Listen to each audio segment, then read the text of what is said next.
Je suis Jessie, j'ai 67 ans. Bon, je suis déjà à la retraite, mais je fais beaucoup de choses quand même. Ce qui me motive le plus, c'est d'œuvrer pour qu'il y ait un changement, une transformation sociétale à la base qui soit le moins douloureux possible. Parce que je vois qu'il y a beaucoup de souffrance, beaucoup de stress, et si on peut aider les gens à faire cette transformation intérieure déjà, et après travailler dans un sens dans la réalisation de chacun et en conséquence tout le reste, je pense que c'est hyper important pour chacun de faire sa part. Ouais. Elle est très modeste, je suis. Comment? Ben, elle a fait les beaux-arts, elle a fait, elle a fait l'environnement, plein de choses.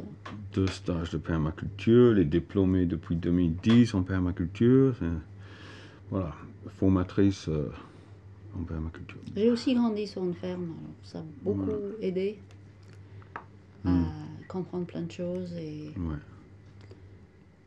quand on grandit dans ce milieu-là, je pense qu'il y a des choses qui passent par osmose. Tu vois, tu comprends ça petit, après il faut le réapprendre quand tu ne l'as pas appris au départ, mais quand tu es petit, même si tu ne fais pas attention, tu l'apprends. Je vois ça avec nos fils, mais moi-même, j'ai pu constater ça. Toute la partie gestion de ressources et gestion du jardin, tout ça, tu as appris super jeune avec ta grand-mère. Oui, et puis les animaux aussi. Hein. Jess a jardiné à 3 ans avec sa grand-mère. Yes. Je ne sais pas si c'est peu beaucoup de jardinage, mais j'ai assisté. Ouais, c'est des heures comme ça, comme tous les gamins à la ferme, quoi. Bon, moi, je viens pas du tout d'un milieu agricole. J'étais en petit village qui touche à la campagne, et devant la maison de mes parents, et c'est construit un lotissement, un supermarché, un garage. On a perdu le champ avec les chevaux et les arbres, tout est parti.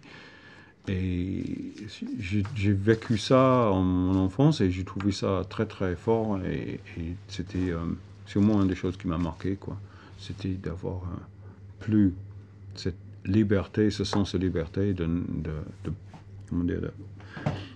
nature devant la maison, et de pouvoir courir, tout ça. Donc après, bon, mon père était jardinier, et puis il m'a obligé à monter dans les arbres, à tailler un poirier, parce que ça faisait trop d'ombre sur le jardin. Moi, je ne voulais pas, parce que le poirier faisait des poires.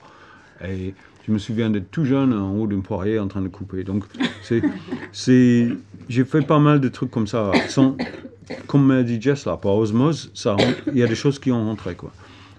Quand on a commencé tout ça, on était cité dans le livre de Mollison comme...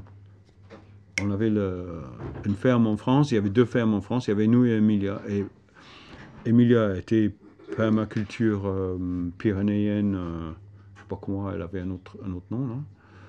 Et puis nous, c'était Fruit and Nut Farm Pyrenees, donc fruits et noix Pyrénées. Et bon, ça demandait pas mal d'années avant qu'il y avait des fruits ou des noix, on peut dire. Mais petit à petit, on arrive là maintenant. Bon, cette année, on a fait... une très grande récolte de noisettes et de pommes, donc on peut se justifier du titre. Les noix, c'est encore long, hein, mais les noisettes, ça va. Avec Jess, on a voulu trouver un système pour vivre tranquille à la campagne, mais c'était pas simple, donc il fallait de l'argent. Donc on a commencé une entreprise de paysagisme comestible. Et je suis allé faire des stages de création d'entreprise aux chambres de métier. Et je leur racontais la permaculture, c'était dans les années 90, je pense. Et tout le monde était ravi de l'idée, le concept de la perma. Et avant d'avoir fini mon stage, j'avais déjà plein de chantiers, quoi. C'était les maires des communes, les conseillers généraux, tout le monde voulait de nous. Alors donc on a commencé une entreprise de paysage, on a commencé à faire des prestations de services, et comme concepteur et réalisateur de jardins comestibles. Et ça, à un moment donné, ça a très très bien marché. Et d'un coup, on avait beaucoup de chantiers qui arrivaient, beaucoup de chantiers à gérer, les chantiers qu'on avait déjà créés, mais il fallait entretenir. Et d'un coup, on courait dans tous les sens. Et ça devenait un peu trop. On avait quelques animaux à la ferme, et les enfants, et on avait une vie à gérer, plus l'entreprise. Et à ce moment-là, on a décidé peut-être de lever un peu le pied. Au bout de 15 ans, on a décidé que ça suffit, quoi. Et c'est à ce moment-là qu'on a cherché une façon de revenir plus sur l'agriculture. Parce qu'on avait le statut agricole et on était paysagiste sous le titre de statut agricole. C'était possible de faire des prestations extérieures. Mais on a calmé un peu ça, on est revenu sur la ferme et on est devenu plus axé sur la ferme. Et à ce moment-là, on avait pris un petit troupeau de 12 moutons et un bélier pour entretenir les vergers. Et on avait 2 chevaux de trait.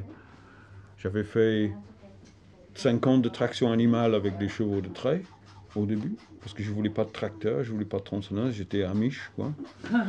Et puis, bon, on a tenté le coup et il y avait des complications. Et pour finir, je évolué vers un système un peu moins extrême. Et on a décidé de garder les chevaux de trait, mais aussi avoir quelques moutons.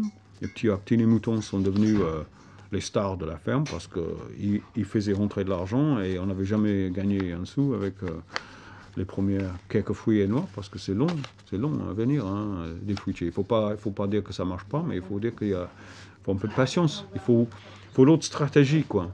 On avait l'impression que les végétaux qu'on avait plantés au début prenaient beaucoup de temps à s'installer. C'est une observation assez intéressante parce moi je pensais toujours les arbres, ils mettent des racines. Ouais, il faut avoir patience, les arbres vont mettre des racines. Et il y a eu des années de sécheresse, voilà.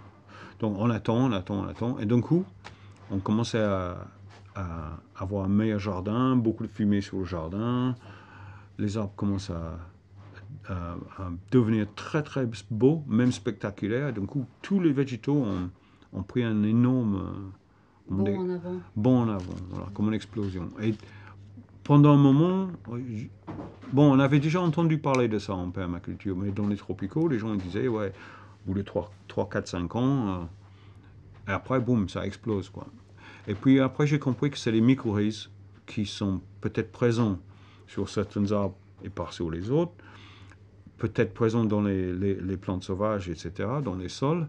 Et quand on arrête de déranger le sol, quand on attend, qu'on a la patience de mettre en place un écosystème qui surtout quand on met beaucoup d'arbres et plus de variétés d'arbres. Tu as une explosion, parce que la synergie se crée entre toute cette végétation. C'est comme dans l'énergie syntropique, là. Tu as plein d'étages, plein de niveaux de... J'allais en arriver là. Je voulais dire que c'était pas simplement la présence des champignons ou la présence des racines. C'était le moment où les champignons, entre eux, on fait des connexions avec tous les autres arbres. Il y a eu une explosion à ce moment-là. Donc, on n'a pas la preuve scientifique, mais je sais qu'il se passait quelque chose qui était largement pas expliqué par un meilleur arrosage ou autre chose. Il s'est passé quelque chose où les plantes, d'un coup, sont entraidées, boum, et ça part... Parce qu'on a commencé avec un paysage qui était assez pauvre à la base, en termes de biodiversité. Ouais. Et quand on a augmenté la biodiversité et le nombre de bordures entre toutes les choses, le nombre de haies, d'encore de haies, des arbres individuels, etc. Ça, pour moi, c'est le moment où les bordures, ça augmente toujours la possibilité pour la vie de s'installer. Alors, plus que tu as de bordures, plus que tu as de vie. Et à un moment donné, c'est vrai que ça a été exponentiel.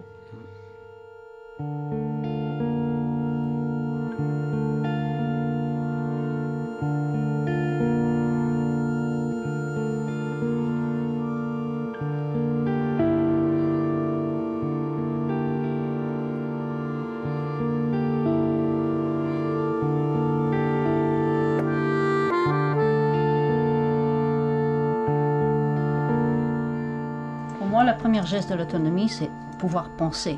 Parce que maintenant, les gens ne pensent plus. Ils écoutent les médias sociaux, ils sont pas capables de réfléchir et de faire la part des choses. Alors l'autonomie, pour moi, ça commence comme ça.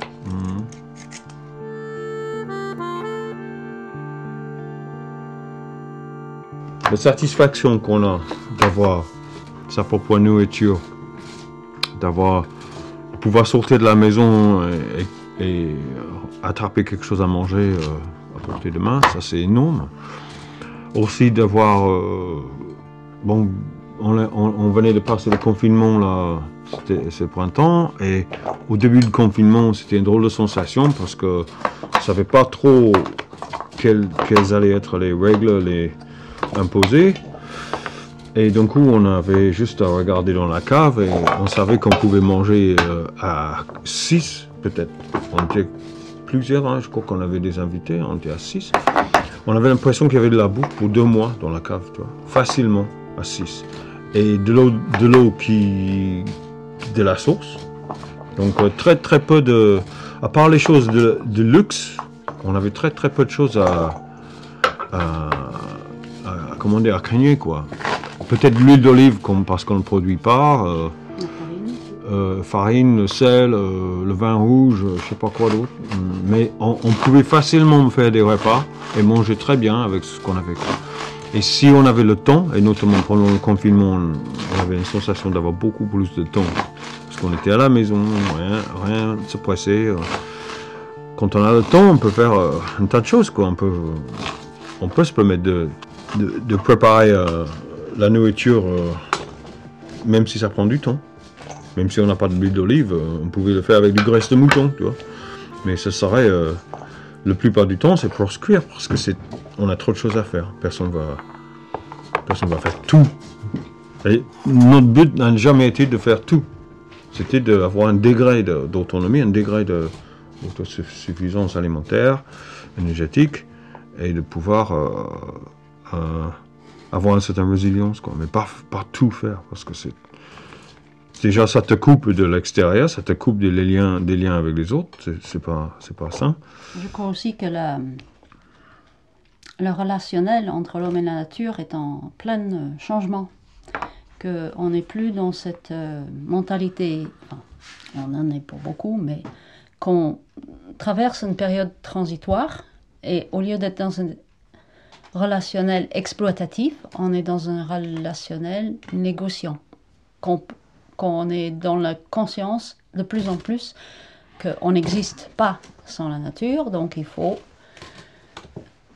corriger une multitude de fausses pistes qu'on a prises avec l'industrialisation, Bon, ça a amené des bonnes choses aussi, mais je pense que le relationnel avec la nature, elle avait été beaucoup négligée, beaucoup abusée. C'est une sorte d'esclavage, tu vois, et c'est pas comme ça qu'on doit exister sur Terre. On n'est pas à part égale, parce que l'humain a une énorme influence spirituelle, on peut dire vibratoire, sur tous les autres royaumes de la nature, mais pour l'instant, on est juste dans l'exploitation. On n'est pas dans le donner. Et c'est ça c'est très difficile pour nous de trouver un cheminement qui revient à cette relationnel qui est totalement différent, tu vois, qui est vraiment des petits gestes, de l'écoute. Tu veux dire difficile pour l'humanité de trouver? Oui. Tu dis pour nous, bon, nous... Ben, je parle de nous comme étant partie de la race humaine, hein. On n'est pas spécialement à part. Même si on essaye de faire ça, on n'arrive pas forcément tout le temps, mais on tend vers ça. Et tous les pouvoirs qui te poussent dans un autre sens, te poussent à être plus grand, à être plus exploitatif, plus rentable. Alors que non, ça c'est du has-been pour moi. Il faut manger, mais à quel prix? Tu vois, il faut que ça soit d'une manière beaucoup plus doux et beaucoup plus partagé.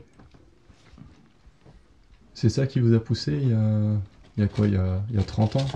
Je pense, oui, c'est la vision permaculturelle de du fait qu'on peut être dans un paysage et qu'on peut, comme n'importe quel autre animal sauvage,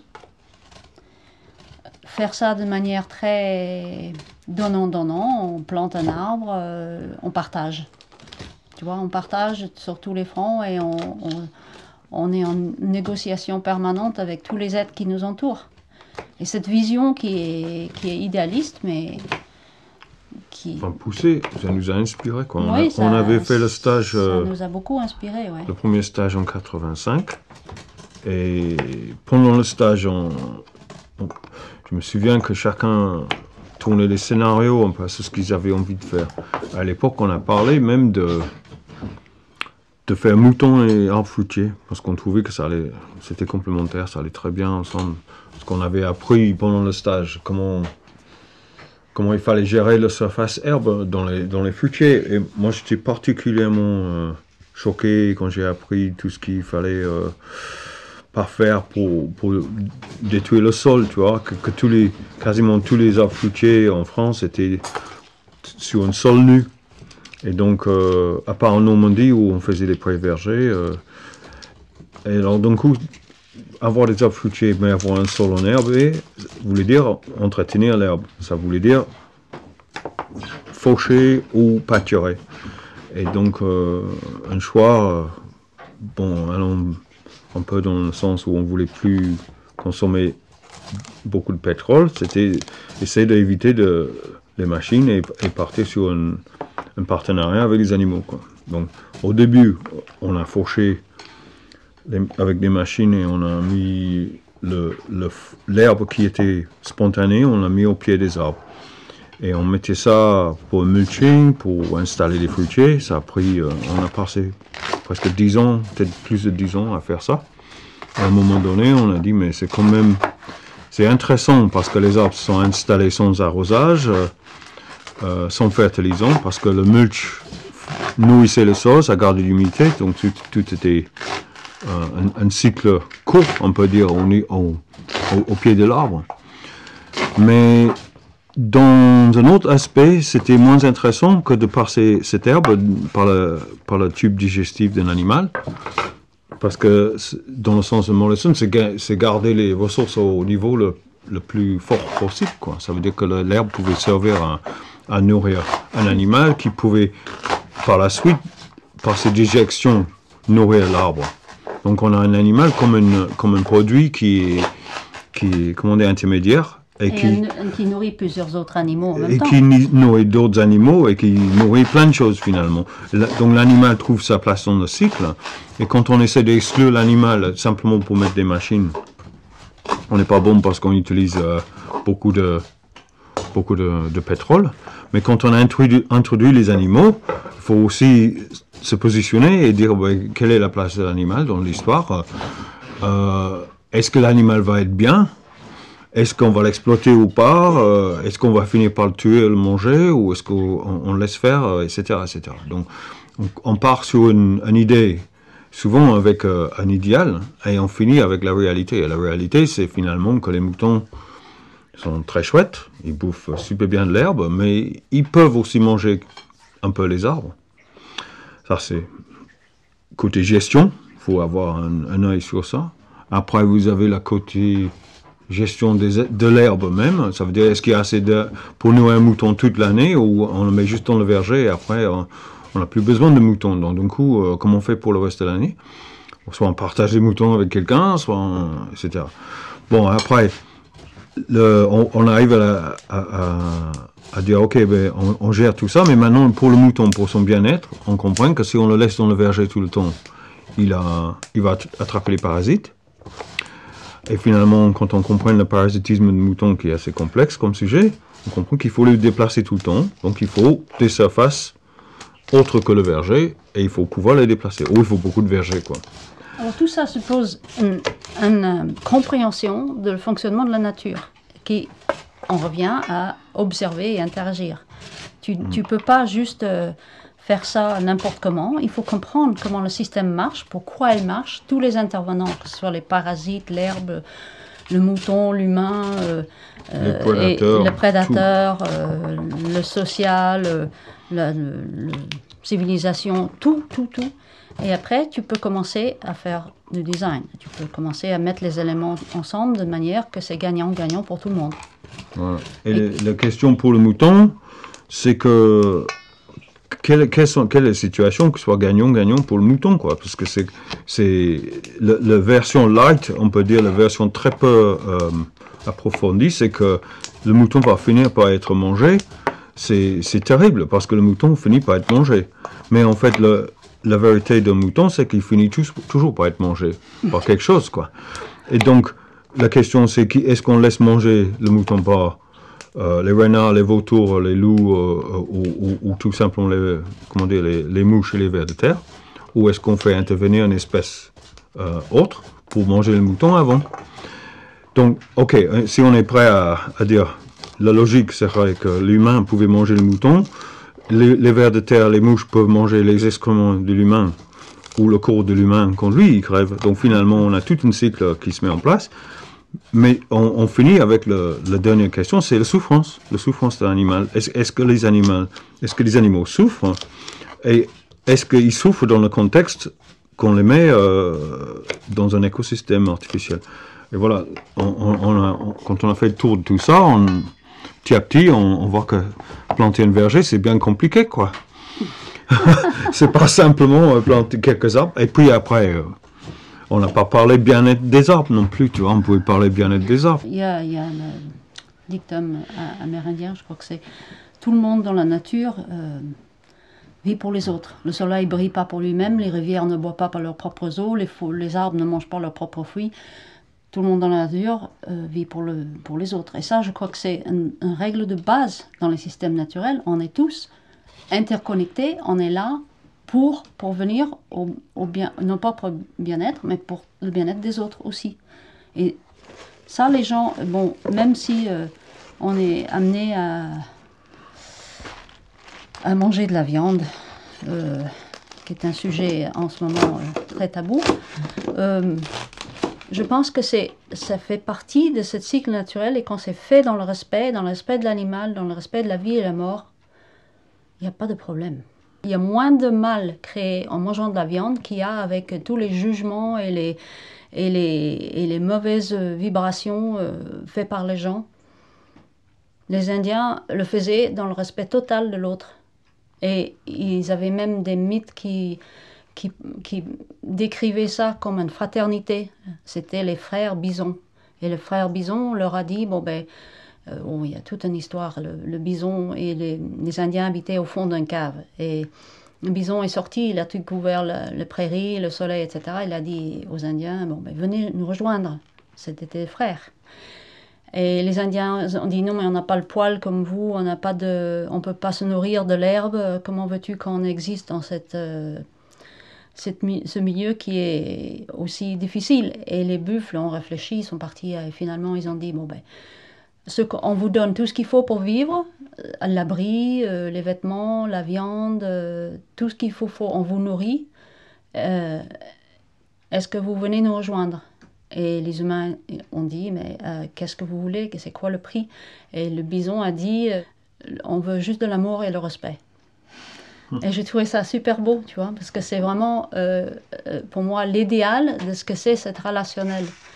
C'est pas une histoire de ne pas manger autre chose. Tout le monde dans la nature vit grâce aux autres. Et tout le monde mange quelque chose. Même les arbres, ils mangent les choses en décomposition. C'est pas ça qui est important. C'est le respect et l'amour et la façon dont c'est fait que c'est important. Pour moi. Qu'est-ce qu'on peut dire par rapport à l'autonomie? Je pense que c'est une aventure, c'est une prise de conscience, une prise de position, peut-être politique aujourd'hui, un engagement. On est dans un système, justement, qui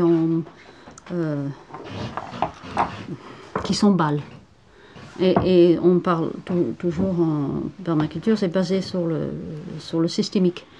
Donc dans le système, c'est les boucles rétroactives qui informent le reste du système que danger, on est en train de faire des choses qui mènent à la destruction. Mais comme les boucles sont actuellement plus du tout courtes, les boucles sont très loin. Les gens entendent parler de la forêt pyrénéenne, mais le temps que c'est pas sur le pas de la porte, il y a trop de choses. Il y a la guerre en Syrie, il y a, je sais pas, plein de choses. Les réfugiés, tu vois, il faut que ça soit pour l'humain, souvent, pour qu'il réagisse, il faut que ça le touche physiquement, qu'il soit vraiment devant lui. Donc ces manques de boucles rétroactives courts nous empêchent d'agir, parce qu'on ne sait pas comment faire pour arrêter ça. On ne peut pas juste... je pense qu'il y a le fait de ne pas consommer, de refuser de consommer plein de choses. Je pense que ramener tout local, ça fait partie de la chose. Réfléchir à la globalité, mais agir localement, c'est-à-dire le plus possible acheter dans le coin, consommer dans le coin, et se rendre compte de ce que c'est de faire un vêtement, de faire un tissu pour faire un vêtement. Il faut faire pousser une plante pour faire un tissu, pour faire un vêtement. Parce que les gens, ils n'ont aucune idée, ils n'ont aucune notion. Et le pétrole nous a éloignés de tout ça dans l'espace de 2-3 générations.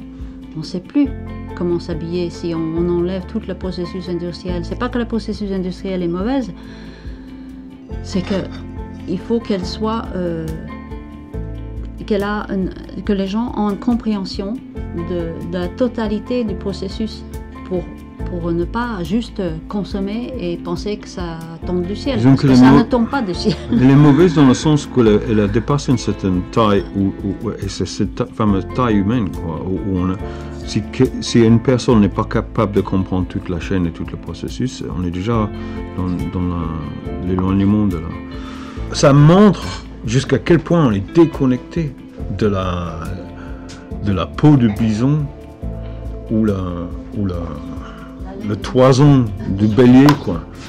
D'ailleurs, si on faisait filmer ça, j'aurais sorti mon pull en laine fait par un seul toison de bélier qui pèse, je crois, 5 kilos. C'est magnifique comme objet, parce que je trouve ça vraiment fondamental. On est tellement loin, on ne peut pas imaginer, quoi. On a assisté à une conférence avec un permaculteur américain qui comment il s'appelle, Mark Shepard. Mark Shepard. Et la première chose qu'il a fait dans cette conférence, il nous a montré un film des stagiaires permacoles en train de regarder des jardins en cercle ou je ne sais quoi. En milieu urbain.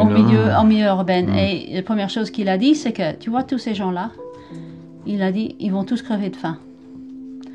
Parce que pour lui, faire de la nourriture, c'est quelque chose de bien plus qu'ils imaginent, oui. Ces gens-là. Je veux dire, si tu essayes de faire l'ingrédient d'un seul repas, maintenant personne n'a l'idée ce que ça représente. N'en parlant pas de 3 repas pendant 365 jours de l'année, zéro, tu vois. On n'imagine pas. Et c'est un boulot... Ouais. Et il voulait dire, Mark Shepard, il voulait dire qu'un effondrement va arriver. Il a dit ça sous-entendu, et il a dit qu'on est mal préparé. Bon, on ne sait pas où il en est, ça fait quelques années qu'on ne l'a pas vu, mais... On dit que d'abord il y avait des cellules. Et les cellules, nous, on est le résultat d'une coopération de je ne sais pas combien de milliers de cellules, ou bactéries, des virus, etc. Mais le corps est composé, c'est une communauté, le corps. Et c'est ça qui est intéressant. On travaille ensemble. Tu vois, alors, ça commence avec les cellules, ça avance dans les organismes plus avancés, soit plus complexes. Et je pense que le prochain pas, c'est que les humains font la même chose entre eux, qui font corps et qui coopèrent pour que ça marche dans le système le plus harmonieux, pour le plus de santé, le plus d'abondance pour tout le monde. Mais ça, c'est le plus difficile, parce que chaque humain dispose de sa propre volonté.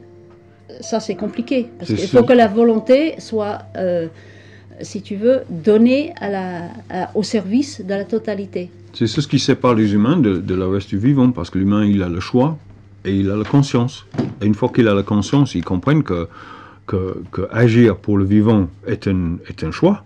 Est-ce qu'il va le faire ou pas? Tandis que le souris ou l'écureuil ou le jet, ils le font spontanément. Voilà. Mais c'est ce qui fait plus fort l'humain aussi. Parce qu'une fois que tu mets ta volonté propre au service de la totalité, c'est exponentiel pour moi. C'est pas juste tu le fais d'une manière instinctive, mais tu mets quelque chose derrière qui est une intention, une volonté, et là c'est absolument... là je crois qu'on peut vraiment bouger les montagnes. Bouger les moutons. Bouger les montagnes. Non, mais bouger les moutons, mais nous avons créé des problèmes d'une complexité énorme, mais les solutions sont parfois d'une simplicité embarrassante. Pour moi, ça c'est vraiment... Moi, j'espère que c'était pas trop long. Bah, 2 heures. 2 heures. Eh bien, à table.